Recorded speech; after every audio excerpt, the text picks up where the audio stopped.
Hero, it is so nice to meet you. You too, you too.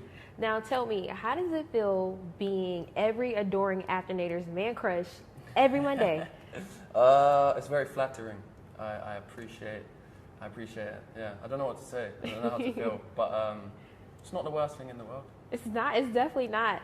Since the release of After and the Afternators just embracing you so well, what do you say is the biggest thing that has changed about your life?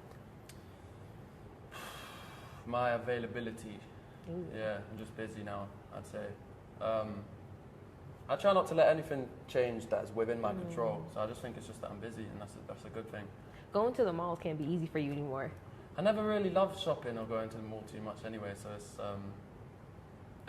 that's not the biggest problem. But yeah, I'm definitely I do miss the ability to walk around certain places more freely.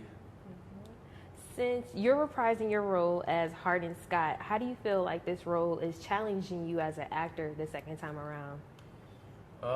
In every way, it's Okay. you always want a challenging role, obviously, and the first one was in a good way, and this one is in a different way. There's just more emotional scenes, some comedies. It's just a more kind of well-rounded character. We obviously get to know him better, so there's more that we do with him that gets to test me as an actor. You said emotional. How do you tap into those emotional scenes? What are you thinking about? What's going through your head? Changes between each one. I know some people like to use external sources to get themselves sad or happy or whatever. I tend to try and do it through the character. I haven't yet resorted to like watching sad videos before I shoot, but I hear some people do that. For me, it's all just like put yourself in the character's shoes, and they'll be, if it makes sense for them to be sad, once you're in their shoes, you will be, kind of thing. So speaking of putting yourself in your character's shoes, Tessa and Hardin have a really roller coaster ride of a relationship. So what can you take from their relationship and apply it to your life? What lessons have you learned from playing it?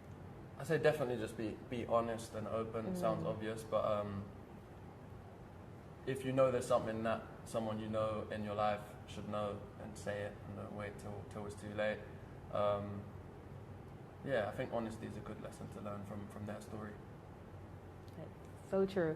So in the first film, you mentioned the lake scene was one of your favorites, or most interesting because of the snake scenario. Yeah. After reading the script, what scene were you just dying to shoot this time around? I have more scenes with conflict that I haven't done too much in terms of like fight scenes.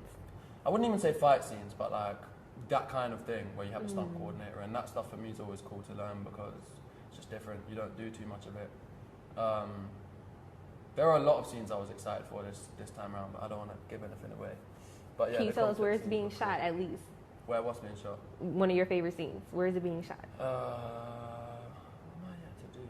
We shot one of my favorite scenes yesterday in the hotel room. It's the only scene it's the main scene with Tessa, Trevor, and Hardin, and obviously that dynamic's really fun to play with. I wish we had more scenes with the three of us. Okay, so now you're on set for about 14 hours a day. So when you leave set, how do you unwind? I don't think you need to. You just fall asleep quite quickly after long days. Yeah, I don't do anything after we finish. On a long day, when you work 14 hours, I just go home and I'm straight to bed, to be honest. And then I prefer to wake up earlier in the morning and do more.